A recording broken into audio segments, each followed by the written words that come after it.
नमस्कार, मी रश्मी श्वास सुखासामध्ये आपलं स्वागत करते. आज आपण बघणार आहोत सोयाबीन पुलाव. रोज रोज वरण भात खाऊन किंवा आमटी खाऊन कंटाळतो अशा वेळेस मग पुलाव किंवा असं काहीतरी मस्त चमचमीत खाण्याची इच्छा होते. म्हणूनच हा पर्याय आपण घालणार आहोत. तो म्हणजे सोयाबीन पुलाव. चला तर पाहूया यासाठी लागणारे साहित्य. इथे मी बासमती तांदूळ घेतलेला आहे. 1 वाटी बासमती तांदूळ घेतलेला आहे मी. 2 कांदे मी लांब चिरून घेतलेले आहेत. 4 मिरच्या हिरव्या घेतलेल्या आहेत आपण. तसेच इथे चवीपुरती मीठ घ्यायचंय. नंतर सोयाबीन घेतलेत 1 वाटी. 1 वाटी घट्ट दही घेतलेलं आहे. इथे अर्धी वाटी मी मटारचे दाणे घेतलेत, ते मात्र ऑप्शनल आहेत. तसंच त्याच्यानंतर आपण 1 चमचा आलं लसूणची पेस्ट, 2 चमचे तेल घेतलेलं आहे, 2 चमचे आपण तूप घेतलेलं आहे, 1 चमचा आपण इथे टोमॅटो घेतलेला आहे. नंतर आपण इथे बघाल तर मी खडा मसाल्यामध्ये लवंग घेतलेले आहेत, तमालपत्र घेतलेले आहे, 2 वेलच्या घेतलेल्या आहेत आणि दालचिनी घेतलेला आहे. नंतर आपण इथे जिरा पावडर घेतलेला आहे, अर्धा चमचा हळद घेतली आहे, 1 चमचा धणा पावडर आणि 1 चमचा आपला घरगुती मसाला. चला तर आपण सुरू करूया आपली रेसिपी. सुरुवातीला आपण जो तांदूळ आहे तो स्वच्छ धुवून घ्यायचा आहे. आपला तांदूळ धुवून झालेला आहे. सोयाबीन जे आहे ते सुद्धा आपण पाण्यामध्ये भिजत घालायचं आहे. थोडंसं पाणी आपण कोमट करून घेणार आहोत, जेणेकरून सोयाबीन लवकर उमळेल. थोडंसं कोमट पाणी मी सोयाबीन मध्ये घातलेलं आहे.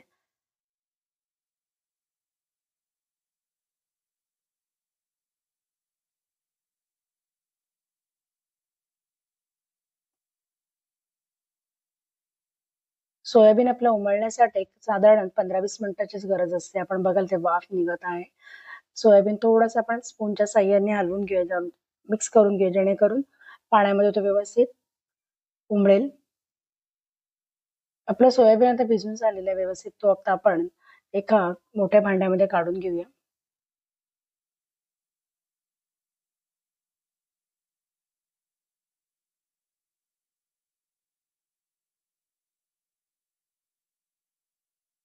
नंतर आपण सोयाबीन मध्ये जे आपण दही घेतलं होतं ते घालून घेतलंय.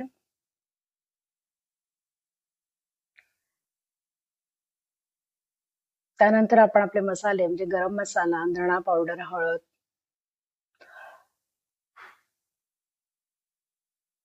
आपला घरगुती मसाले, सर्व मसाले आपण त्यामध्ये घालायचे आहेत. आपल्याला तर सोयाबीन मॅरिनेट करून घेण्यासाठी आपण हे सर्व मसाले याच्यामध्ये घातलेले आहेत. आपला घरगुती मसाला मी घालून घेतलेला आहे. सर्व मसाले आपले झाल्यानंतर आपण ते व्यवस्थितरित्या सोयाबीन मिक्स करूया, जेणेकरून सर्व मसाले त्याला व्यवस्थित लागतील.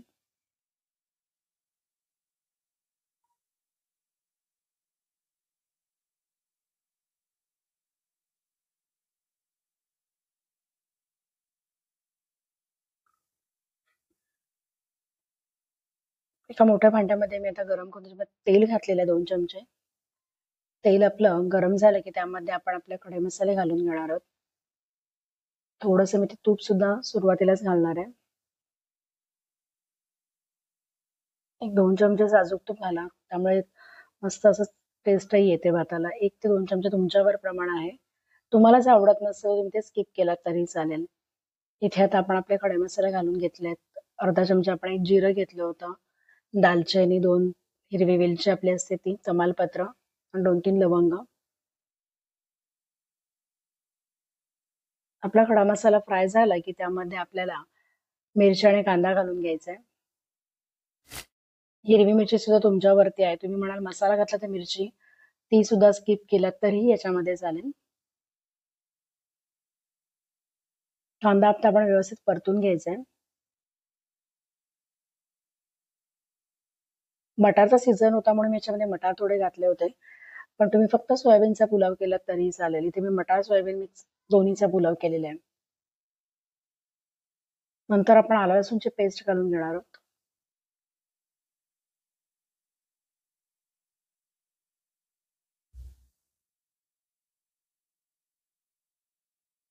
आलं लसूणची पेस्ट घालून ती मस्त फ्राय करून घ्यायची आहे. एक साधारण परतून घेतल्यानंतर आपण त्यात टोमॅटो घालणार आहोत बारीक चिरलेला.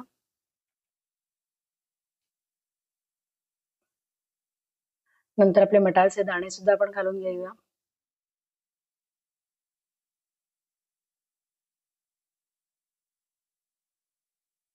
सर्व आपण परतून घ्यायचंय.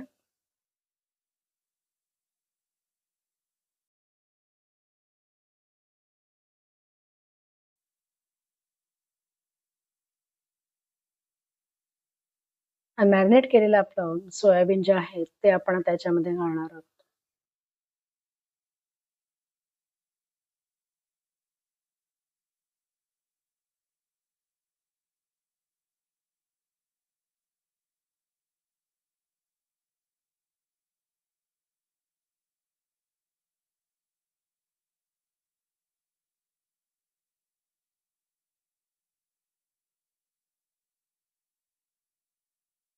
व्यवस्थितरित्या परतून झालं की त्यामध्ये आपल्याला आपला जो आपण तांदूळ धुवून ठेवला होता तो घालून घ्यायचा आहे.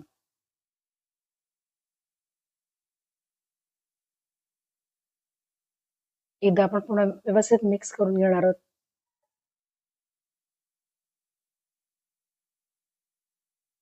पाणी इथे आपण एकीकडे उकळत ठेवलं होतं. 1 वाटीसाठी तुम्ही साधारण 1.25 वाटी तरी पाणी घाला, कारण यामध्ये आपल्या भाज्या सुद्धा आहेत. तसंच आपण इथे मीठ चवीपुरती घालून घेतलेलं आहे आणि शेवटला आपण पाणी घालणार आहोत. इथे आपण गरम केलेलं जे पाणी आहे ते आता घातलेलं आहे, जेणेकरून आपला पुलाव लगेचही तयार होतो आणि तो सुटसुटीत सुद्धा होतो.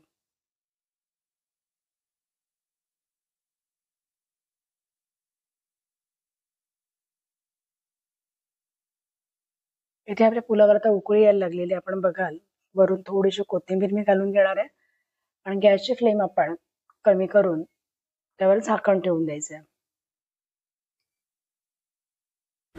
त्याच्यावर आपण झाकण ठेवून कमी गॅसवरती त्याला 15 मिनिटं शिजू देणार आहोत. आता हा आपण 15 मिनिटाचं झाकण ठेवलेलं आहे. साधारण आपल्याला आपला भात झालेला आहे. 10-12 मिनिटांनी आपण ते झाकण काढून बघणार आहोत. सोयाबीनचा इथे छान वरती आलेला आहे. आपण बघाल आपला मस्त असं सोयाबीन पुलाव तयार झालेला आहे. आता असं सुगंधही सुटलेला आहे. रायता सोबत खूप खायला मस्त, म्हणजे दुसरं काही नसेल तर आपण फक्त रायता आणि पुलाव खाऊ शकतो किंवा लोणचं पापड. तर मित्रमैत्रिणी कसं वाटतं तुम्हाला रेसिपी मला कमेंट्स सांगायला विसरू नका. चॅनलवरती नवीन असाल तर सबस्क्राईब करा आणि बेल आयकॉनवरती सुद्धा टिक करा, जेणेकरून नेक्स्ट व्हिडिओचं नोटिफिकेशन तुम्हाला मिळेल. एका प्लेटमध्ये आपण आता सोयाबीन पुलाव काढून घेऊ. चॅनलला तुम्ही जर नवीन असं सबस्क्राईब करालच, पण तुम्हाला रेसिपी आहे तर कमेंट्स आणि लाईक पण करा.